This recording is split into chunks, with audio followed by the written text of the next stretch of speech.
I és que ja s'ha mostrat el trailer de Madame Web amb un primer cop d'ull a Sydney Sweeney i a la Dakota Johnson. S'ha vist una mica diferents trets, no? Està emplaçada dins de l'aposta de l'estudi per treure el màxim partit dels personatges de Spider-Man. Sabem que Sony és la productora i el que té els drets de Spider-Man dins de Marvel i Spider-Man sabem que és un dels superherois més estimats. Doncs, hi ha un colló de superherois i d'històries al mig que se poden treure suc a nivell cinematogràfic. Doncs ara Madame Web buscarà presentar als espectadors la història de Cassandra Webb, un personatge clar i evident interpretat per la Dakota Johnson. L'actriu que va estar a 50 sombres de Grey, estarà molt ben acompanyada en aquesta cinta i concretament estarà amb Sydney Sweeney, també una de les actrius que més està explotant i perquè més sobretot coneguda per Euphoria, en el rol de Julia Carpenter, que serà Spider-Woman, del qual ja hem pogut veure en aquest vídeo un primer cop d'ull de com serà la seva disfressa d'heroïna. Madame Web arribarà als cines el pròxim 14 de febrer i, què? L'heu vist, el trailer, per casualitat? Pues la veritat és que no. A mi m'ha semblat una merda. Clar, jo quan he vist el guió Madame Web no m'imaginava que era algo de Spider-Man. Però clar, el web de xarxa, clar, té lògica. Jo crec que és una puta merda. Serà una castanya. Vull dir, Spider-Man tira, però sense Spider-Man jo crec que no tindrà gaire recorregut. El meu parer, Penseu que aquest personatge als còmics és una velleta que està encadida de rodes. I aquí és Dakota Johnson, no? Molt bé. Aquí és Dakota Johnson, però clar, la pel·lícula està basada als anys 2000.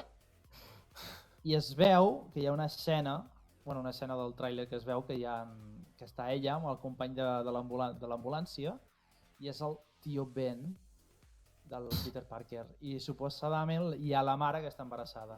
Vull dir que no sé si serà història o lore d'en Tom Holland, no ho crec. Faran easter eggs una mica per fer una fanservice i ja està, perquè si no ningú n'hi ha a veure. Si no ningú no n'hi ha a veure.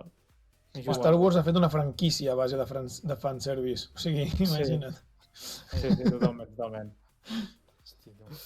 Però una de les bombes de Marvel, deixem a part una mica Spider-Woman, és que després d'un mes de rumors es preveu que Pedro Pascal apunta a protagonitzar una de les pel·lícules més esperades a l'MCU, que seran els Quatre Fantàstics.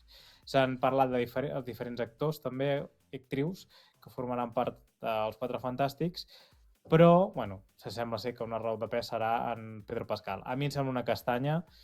Jo crec que no acceptarà Pedro Pascal, Nah. En parlarem, Home, es foten un talonari a la cara, en plan, té. Hòstia. Diuen que sí.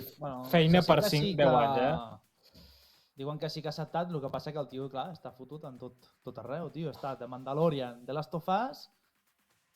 Ja parlem de Last of Us, perquè poder... No digui res.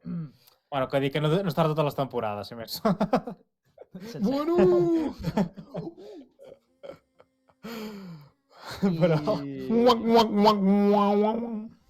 és una cosa que ja ha passat ja 3 anys. Vull dir... Hòstia,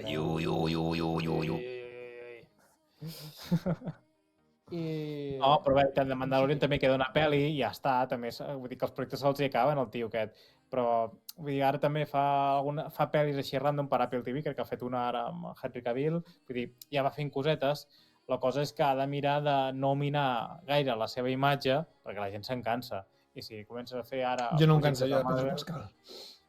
Home, jo és el meu cruix. És un tio que ja va cap a 50 tacos, tio, que tinc 48. Jo en tinc 37 a punt de 38, o sigui que...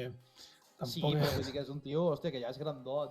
I és ara quan està explotant. Vull dir... Concretament té 48 anys. Veus? Per això dic, és un tio que ja és grandot i ha d'explotar una mica abans que sigui una mica més gran. Ja. Però no encaixa gaire amb Mr. Fantastic. Jo crec que no. Per edat, no, ha de ser un tio més elàstic. No.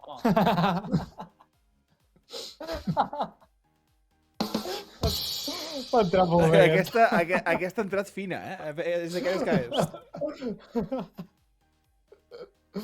No sé, jo sí he vist molt fanarts i aquestes històries i que s'assembla, bueno, ja sí que s'assembla. Hi ha còmics, vaig llegir també que els còmics és els personatges que més redissenys ha patit.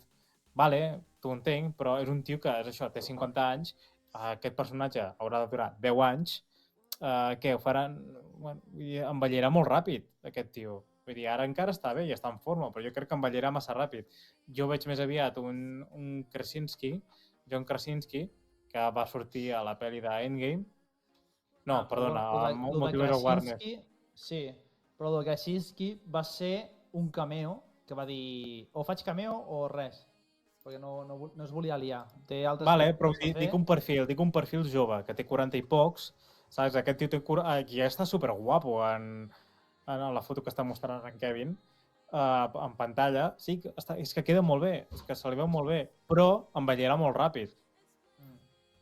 Jo trobo que per tenir un recorregut dintre l'MCU no és un paper. I abans no surti al cinema, que sortirà el 2025, hòstia, jo crec que pot quedar una baixada molt, molt important, Però, bueno, pensa que en Reed Richards els còmics ja té fills i tot, I els té d'una edat bastant important, Sí, no, i en Reed Richards, al final, el seu fill és un dels personatges més importants potser que es converteix en dels villans més importants de tothom, de Marvel. Però, bueno, no ho sé, jo no li veig. Més que res, a nivell de recorregut en el cinema, Ja ens ho trobarem, potser ja es trobaran i faran un Secret Wars i a tomar pel cul.